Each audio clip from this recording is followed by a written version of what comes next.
Welcome to the Uganda Catholic Television. You're watching Uctv News this Friday, the 6th day of June, 2025. My name is Sanjay Gloria Aboch.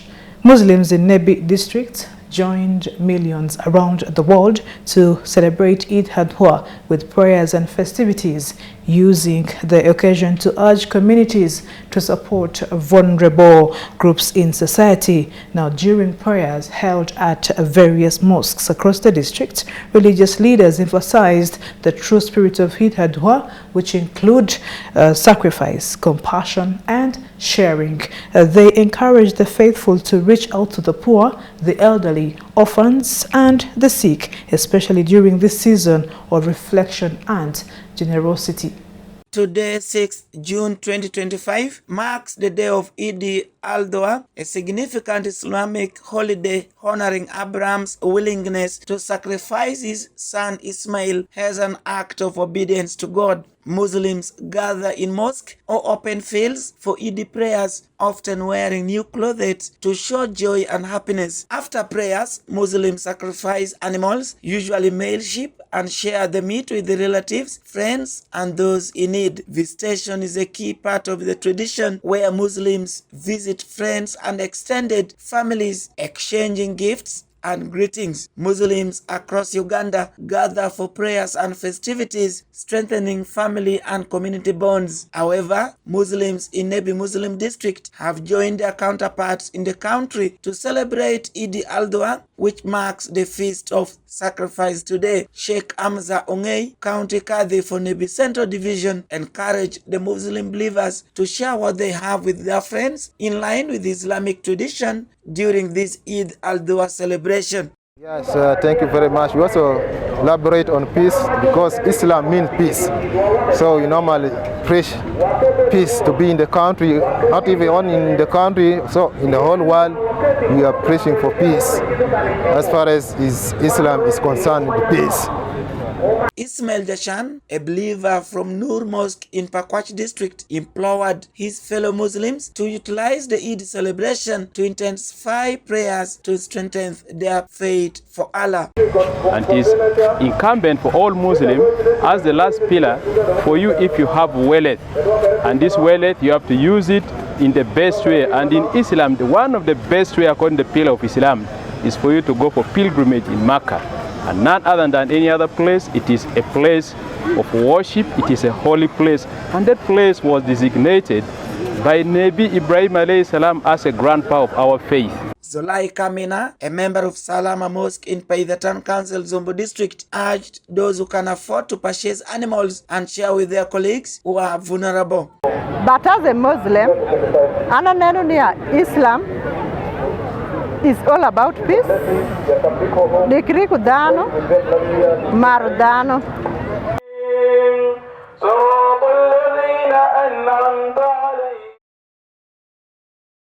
And as Uganda ages closer to the 2026 general elections, concerns are growing over the church's position in political disclosure. Celebrated philosophy scholar and human rights advocate Dr. Jimmy Sipaya Sentongo has cautioned religious leaders against compromising their prophetic voice in favor of political convenience.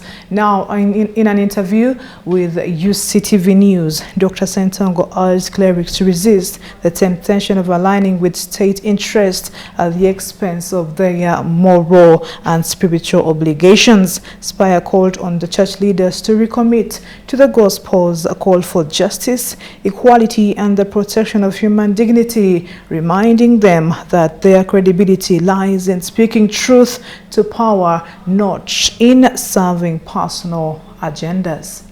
In Uganda, the church has long held a significant place in society, with its influence often extending into the political arena, sometimes subtly, sometimes overtly.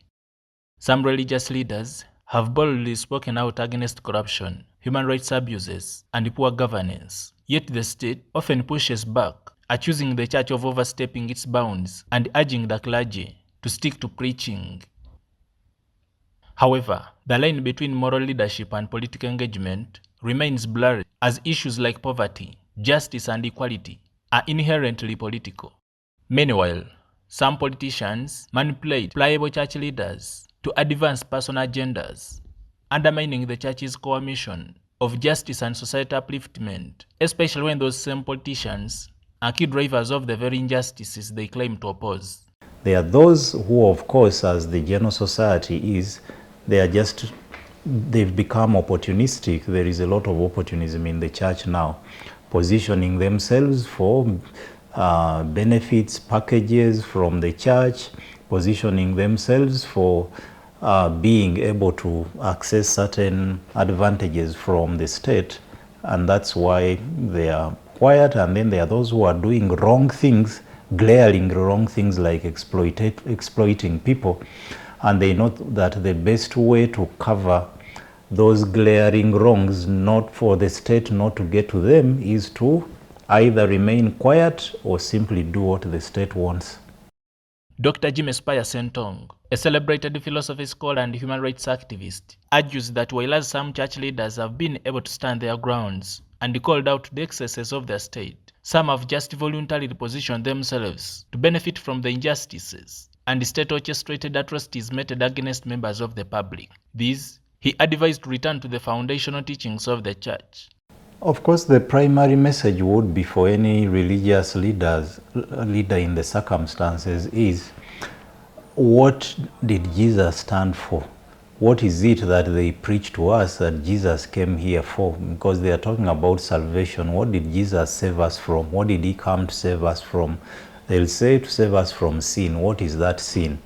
So if that sin involves things such as injustices, such as mistreating others, such as exploiting others, such as allowing others to suffer because of our own privileges, our exploitation, then why would a religious leader stand on the other side when all those things are happening? So a religious leader who is not able to stand with those who are suffering, while they are in church singing together with the people, whatsoever you do to the least of my brother, that you do unto me, that is just as Jesus often said, those are Pharisees, those are hypocrites. And in my view, they are just people who are taking advantage or hiding behind religion to simply be able to access other worldly things.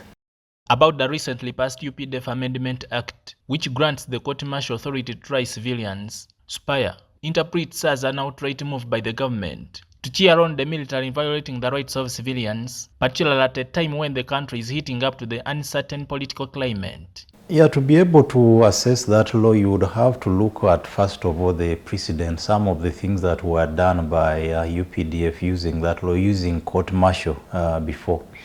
Yes, there are disciplinary matters that were resolved in the army by using court-martial, and I think there is largely no problem with that.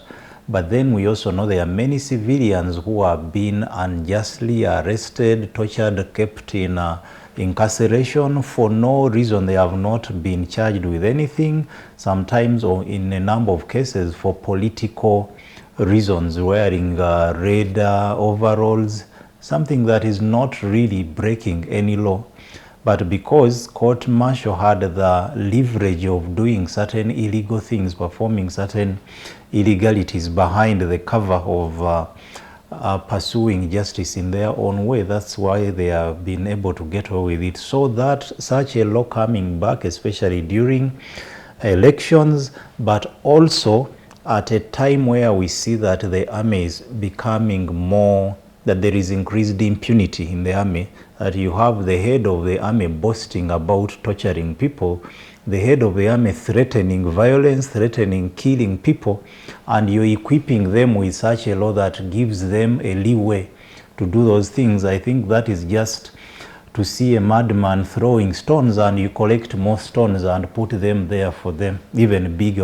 It's upon this ground that he reminds the public, particularly those who deem it uncomfortable with the status quo, to take it upon themselves and explore all the available avenues to obtain justice and societal betterment. Yeah, in all history of oppression, in all history of injustice, we know that justice has not been achieved on a silver platter. The oppressor has not simply considered at a certain point, say, okay, we have realized that it is wrong to oppress, therefore we are allowing you to, we are letting you be, we are letting you enjoy your rights. There is always a struggle. There is always effort at correcting those wrongs, even when times become so desperate, when all hope seems to be lost, that you make one achievement, then you take 3 steps back.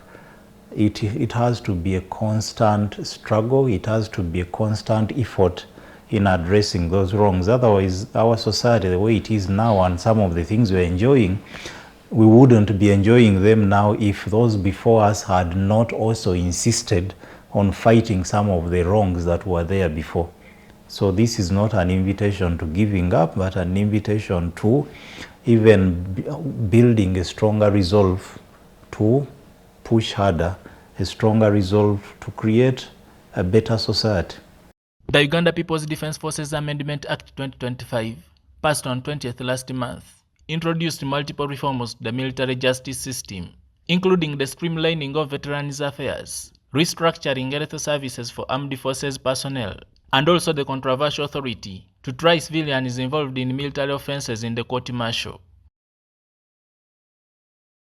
Nebi General Hospital has received a much-needed mobile digital X-ray machine, marking a major boost in the management and diagnosis of tuberculosis TB patients, many of whom have struggled to access services since the hospital's only X-ray unit broke down 2 years ago. Now, the equipment was delivered as part of the Ministry of Health's initiative to distribute mobile X-ray machines to 12 district hospitals across Uganda to strengthen TB screening efforts. While handing over the device to Nebi district officials, Dr. Eldor Murwa, team leader from the Ministry of Health, said the new equipment will provide efficient and effective diagnostic services, minimizing the burden on patients who previously had to travel long distances for X-ray services.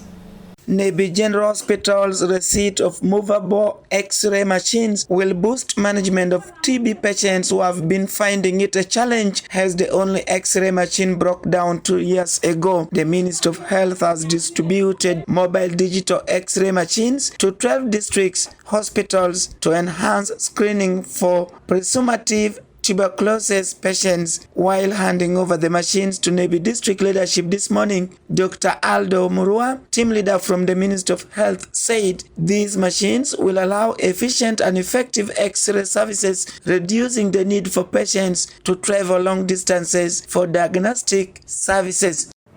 We are providing this equipment to 5 districts in West Nile region. These include the Nebi district, Pakwach district, Mario Polo district, Yumbe district, and the Obongi district. Previously, 2 districts, Arua city and the Maracha district, had this equipment. So in all, we now have 7 districts in the region that have equipment. Dr. Emmanuel Onapa, medical superintendent Nebi General Hospital, said the movable X-ray machine will likely improve healthcare delivery by enhancing diagnostic capabilities and allowing for timely and accurate diagnosis, which informs treatment decisions. We are glad today we have received a digital X-ray machine, courtesy of Ministry of Health as a donation from the U.S. government. This digital X-ray machine is specially donated for TB screening and diagnosis. It has been embedded with artificial intelligence, whereby when an X-ray is done, it can easily be able to help the health worker to diagnose tuberculosis. The X-ray, of course, can also be used for other X-rays, not necessarily for TB, but also for chest, for limb, and many other initiatives. It has come timely because TB is a burden still in the country. Uganda is still among the 30 high burden countries for TB, and Nebi district is not exclusive. In a year, we get around 400 cases. Geoffrey Ukelo, Vice Chairperson Nebi District Local Government, noted that the X-ray machine will increase accessibility, especially in rural or hard-to-reach areas. I want to tell members of the public that we are very, very grateful today for having received an X-ray machine which is digital. According to the explanation given by the ministry official, the X-ray machine is a volatile machine. It can be used for other challenges under health. Donald Owachgiu, Assistant RDC Nebi, asserted that the machine will enable medical staff to make informed decisions promptly, while can lead to better health outcomes. X-ray machine was given from the Ministry of Health, well delivered and well received. One of the things I wanted to assure you, as we receive this thing, one of the things we are expecting triple service delivery to our people in the community. And we want to encourage the community that this machine is movable. It is going to be moving in different communities to make sure that we diagnose TB, we diagnose people with the bones issue, people with the heart issues, and many other issues. This X-ray is multi-purpose. This highlights the efforts of the Ugandan government in boosting the fight against TB and other diseases across the country. The X-ray machine will be free of charge for TB patients and others.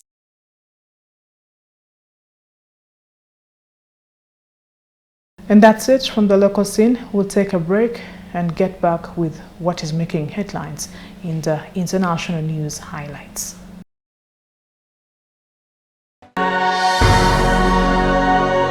UCTV, good news for all. You are watching UCTV, good news for all. For this and more, tune in to Kasese Get Radio 100.5 in Western Region, located at the hill of the Diocese of Kasese. KGR brings you all Catholic programs and an advertising platform in all our radio shows like Good Morning Renzori, Chama Towoka, Ukute, the Business Show, Propeller, the Request Show and Sports, Evaluation by Hingaba Kuluka, Late Night Show, and many others. Our other services include Isuzu Tipa, a Noah car, public address system, live band, Omokekera, an audio recording studio, and outside live broadcast. For more information, call 0773 597 166 or visit our website www.kasesegetradio.com. Kasese Get Radio, Omusondoria, the voice of truth.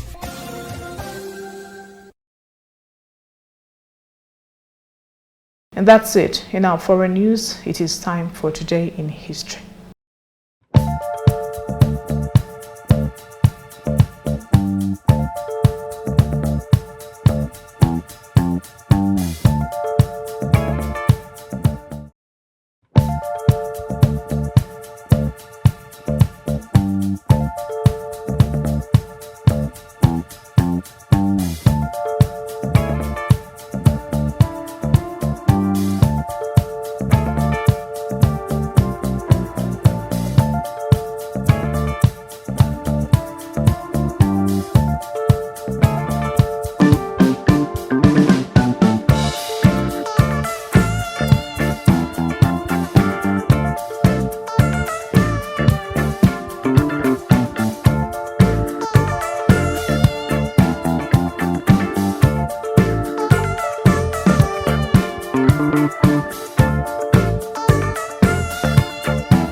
That's it for the Friday edition of UCTV News. My name is Sanjay Gloria Aboch. The very best of the weekend.